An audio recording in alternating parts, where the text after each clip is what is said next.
Where are you? Because I heard you were on holiday. Yeah, man, I was on holiday. I just came back. It's so funny how you guys say holiday over there and we say vacation.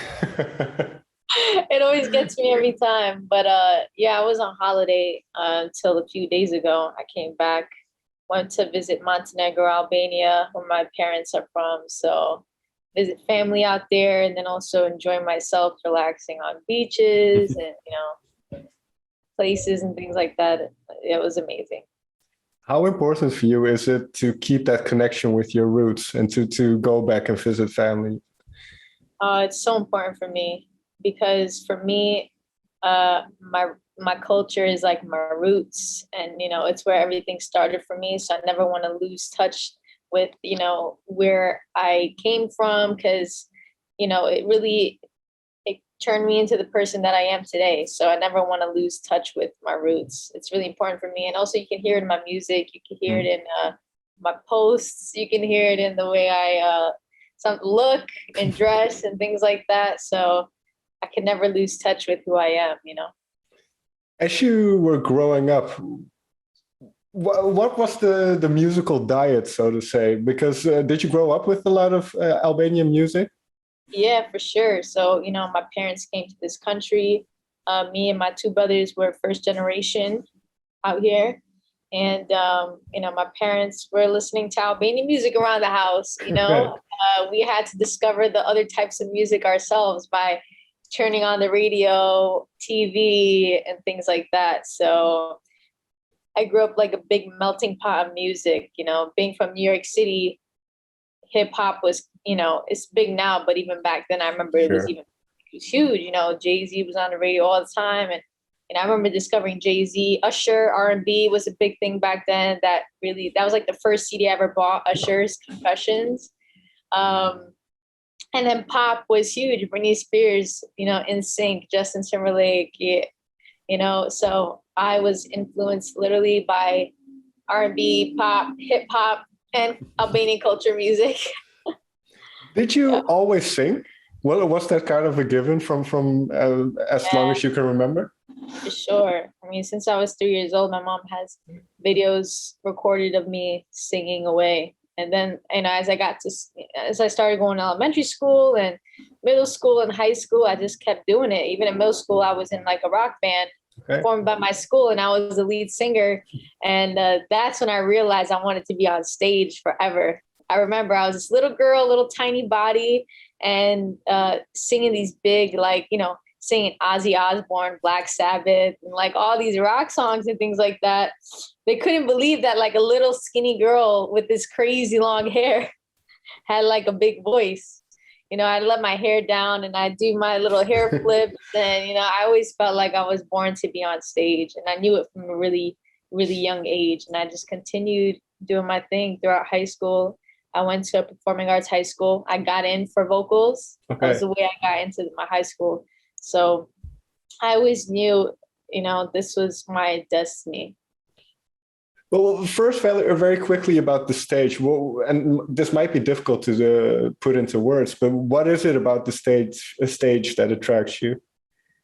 It's the beauty and the nerves you get right before you go on. And then once you step on stage, and even though it could be thousands of people or even 10 people, one word comes out and the nerves just go away and you're one with the moment. It's like a moment that's unexplainable, and only people who will know what I'm talking about are performers and artists. It's just this moment, even if you were to get like a hit on stage or something like that, I feel like, the adrenaline is throughout your body that you wouldn't even feel it. Like, it's just unexplainable. There's this magic moment that, you're sharing with people staring at you, giving your talent to them. It's really unexplainable, but it's just this feeling that is, you can't replicate anywhere else. It's Mm. unexplainable, really. And now I believe you started by doing covers and putting them on online somewhere. Yeah. What did you learn from that time, and then how did you kind of move towards your own identity as a musician? Yeah, I had graduated high school and I went to college, and I finished college. I graduated college, got my degree and stuff like that too. But throughout when I was in college, I was like, I don't want to stop music now. How do I, continue? How do I be something? How do I be somebody? And, I didn't have no music industry connections or anything like that. I was really regular. So, I was like, maybe I got to do the old Justin Bieber way, back in the day with the covers and posting it on YouTube. And then I just hustled, I remember I did my first ever cover of Sia Titanium, David Guetta. And I remember I rehearsed so much to hit that high note to make sure I got it right. But yeah, that was the first cover I did. Then, when I started gaining some eyes and attention and, people started knowing that I could really sing, I seconded it with like Hosier, Take Me to Church. And that went viral on everywhere and did so many things for me. And then, I realized though, after a year or two, I was like, I always knew that, I was just using covers as a way to get exposure. Cause I always knew I was a songwriter. I had my own music. Like, right. I just wanted to get enough eyes on me so that when I'm ready and I drop music, I have people that are looking and paying attention. So I always had that in my back pocket. I never went into doing covers like, oh, I just want to sing for fun and things like, no, I was like, I had a strategic plan. I was like, I got to do covers and then I'll find a way to get an audience and then I could drop my own music. Cause my own music was always the main purpose of anything I was doing. So.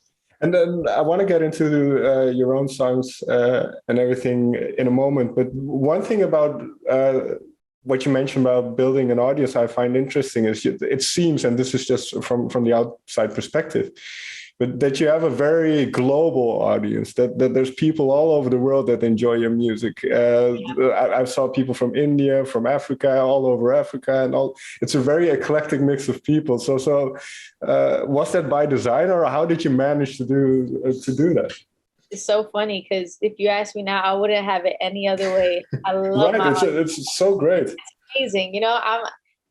Many of the songs, like even like my song "Dumb Boy" that I dropped, I recorded it like right here from my home. Like I'm in Brooklyn, New York right now. And, recording that or recording Count My Blessings or, all these songs.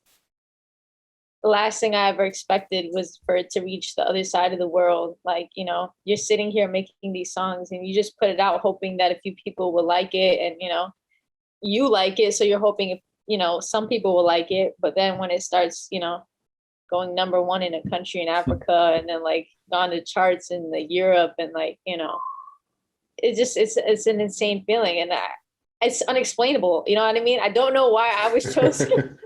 I'm like, why me? But, I guess people like it. And, I love that because I always wanted to have a global approach. Like I never wanted to be just like an American, you know what I mean? Like sure. I'll have an audience just in America. No, like the artists I look up to, like, Amy Winehouse, Adele, they're not just America, you know what I mean? So I always wanted to have that worldwide audience. I wanted to one day travel the world when it comes to touring and visit new places. Like that's exciting to me. It's exciting to me that people who don't even speak my language can sing a song that I wrote. So yeah, it's really incredible and I'm super lucky. Yeah, that's great. I just saw the comments from all people from different countries and stuff. And that's I really like when kind of the whole global community comes together and likes something. Sure. Now getting into your music, because you mentioned the hustle and kind of the grind that is involved in all of this.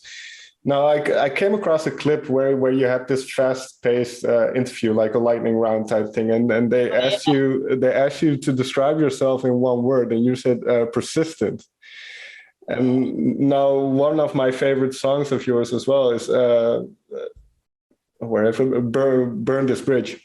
That's so funny. That's legit the first song I ever recorded a demo to, and that's the first song I ever released. Like that's like right after Taking Me to Church, I was like, I'm dropping this. This is my first ever. I appreciate that. That's like my. that number, that song, and especially that mentality of being persistent and knowing what you want and going out and get it. Where does that come from? Do you know? You know, it comes. I feel like it comes from that, like, it comes from being an underdog for so long, and like, you know, I've never been the type of person. I've never had anything handed to me. Like, I would go to school. I was going to college. I was working an internship, making like nothing, barely anything, traveling all the way to Manhattan from Brooklyn, taking classes on the weekends too, and then also doing music. And like, I remember I dropped Burn This Bridge, and I was, you know, emailing hundreds of blogs to check out my music. Like, I was doing all that stuff, you know, just to get an opportunity for something. So I never really had anything handed to me. That's where they're like, I got to get it. I got to do shit myself. Like, that's where that whole mentality came from. And it's been like that for me since the beginning. Cause, you know, I had parents that are, you know, regular parents. I don't have any, you know, flashy lifestyle or anything like that. You know, I grew up pretty regular. So I always had to try my best to get people to listen to me. Like, you know, I had to work for people to listen to me. So I carry, and, you know, having that mentality and being that way has contributed to everything that, you know, has happened to me today. Like, even the global stuff, you know, that stuff is, luck is also plays a big part of that stuff, but also hard work, because, you know, I promoted my stuff through my social media, and I made my videos. And like, if you see the music video for Love Cycle, Count My Blessings, Dumb Boy, I wasn't supposed to even drop those songs, and I wasn't even supposed to have any music videos for those songs. This was during Corona. And, you know, I was like, no, I was like to my label, yo, let me drop this. And they're really nice. And they was like, yeah, for sure. We'll let you drop it. But I had to create my own music videos. I directed, edited them, color corrected them, style, beauty, all that, me. You know, I had to hustle myself, because I believed in my music. Like, I did believe in my covers back then. I believed in my music, and I do now. But yeah, it just instilled in me, especially being from New York City. We're such a go type of mentality that I've never been one to like slow down. I always want to keep going. And I also realized that I have to be the one in the, like, driving. I can't let other people drive. You got to be the one in the driver's seat. It's your career at the end of the day, you know? So yeah, persistence is very important and crucial for me in my career. What for you has been, because obviously being a musician in these times must be difficult, because it's pretty much shut down, at least it is over here still. What can you share one thing that you kind of had to overcome, one challenge or something to get where you are? You know, for me, Corona, I kind of looked at it differently than a lot of people. I looked at it as a way to, I mean, I could have done one of two things. I could have chilled and been like, yo, we're in a global pandemic, and, you know, this is my opportunity to relax, and, you know, I'll drop music once the pandemic is close to over, whatever it is. But, you know, I looked at it and I got into this like funk as soon as, like, you know, everything locked down, and I'm like, I can't stop recording. Like, you know what I mean? I can't stop recording. And at this time I had just gotten signed a few months before. I was like, I can't not drop music either, you know? So I took it upon myself. This is when I, for the first time, you know, I bought my whole studio setup. I learned to record vocals, and I was doing sessions sitting right in this chair right here, legit, from my home, doing sessions, writing these songs, recording these vocals. And then I was like, I can't stop now. I gotta make sure they're gonna come out, and I gotta put visuals to them, and I gotta promote them. I gotta market them. I gotta, you know, do things myself. So for me, Corona was definitely a time where I was like, I knew people were at home doing nothing. So this is a perfect time to give people something to look at and something to listen to and enjoy during this time. So for me, I looked at Corona as a way to like better myself in my career. But I would say the only hurdle that I'm facing, even like that I have been facing through the last year, was just like the live performance stuff, just because Corona was like shut places down. You know, I wanted to go on Europe. I wanted to go on tour. I wanted to get my foot wet in that area. But it's going to be coming. Hopefully, things continue to get better and things don't get worse. So we can all start performing because we just want to be on stage again. That's the only thing that I'm like, it's missing because, seeing the music translate online is amazing, but, seeing it in person is crazy. And you feel a little bit of that when you walk on the street and people come up to you and tell you they like your music and stuff like that. You start to feel a little bit of that, but when you go on tour, it's like a whole different feeling. For you, within this time period that you mentioned, when was Tears Hit the Ground written? Oh man, Tears Hit the Ground was written. I started writing it like the melody, like me saying "Tears hit the ground," like that came about in 2016. Okay. The summer of 2016. The song was finished written wise, it was finished completely in 2017. Okay. So that song has had a long journey with me, but I love that song so much. And it was like a baby to me. It was so precious. I didn't want to drop it solo. You know what I mean? I wanted to drop it when the time was right, when I had the support. And so, when I got signed and I played my label that song, they loved it. That was a song that they were really going crazy about. And some other demos I had. But I knew that was a special song. So they knew they wanted that song to be my first official release with my record label. Okay. And, I did it the way I did it. It was like, for me, the music video was like a little movie clip of my life throughout my career and, the ups and downs. So I really wanted to showcase all of that into like, this is me, the beginning of everything. Even though I had dropped 3 songs before then, right. But that was like my official Atlantic release because I wasn't supposed to drop those other big songs. But sorry.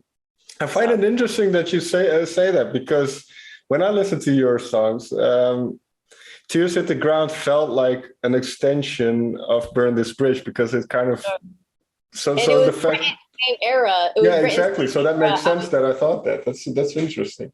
Yeah, back in the day, I was into the organic music, the soulful pop and like organic instrumentation. But then as I started growing, I started getting influenced by all different types of music and everything. So I still got that in me. And I have my EP is very much like Burn This Bridge, Tears Hit the Ground vibe. Okay. But after my EP, I will be exploring more into the worldwide sound vibe. But yeah, I feel like there's no reason for us as artists to pigeonhole ourselves into this box. You know what I mean? Music is music. Some people will like this type of music. Some people like this type of music. You can't please everybody. So just please yourself. Put out, what makes you feel good.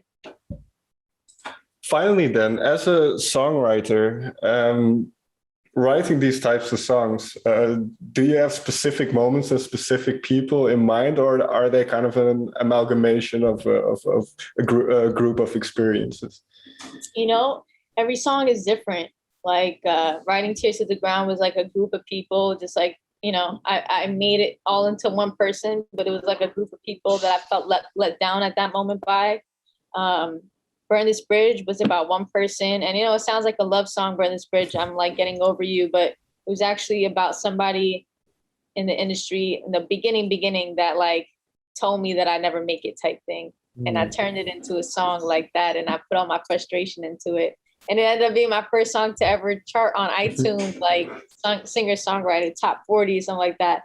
So, my inspiration draws from just what I'm feeling at the moment. Sometimes I like to write about other experiences through, my vision. And just whatever, I get influenced by anything. Like Love Cycle, that song I have, Love Cycle. Like what started the influence of that song was I was trying to cut sugar. I was trying to cut sugar and like bad junk foods out of my diet. But then I was in LA and I was like, I caught myself still eating it and all that stuff. And I'm in this cycle that keeps going. I'd say I'm not going to do it. Then I do it. Then, so then it ended up, turning into what it is. So I definitely write about all different types of things. You never know when it's going to come. There's no formula. Right. I wish there was a formula. That'd be amazing. I wish there was a formula for cutting out sugar because I struggle with that as well. Oh man, that is hard. ENISA, may I thank you very much for taking the time to talk with me. Yeah, no problem. I really enjoyed it. Appreciate it so much. Thank you. No problem. And we'll see what you come up with after the EP then. Can't wait. Sure, for sure. Hopefully I'll come out to the Netherlands soon and, do a show.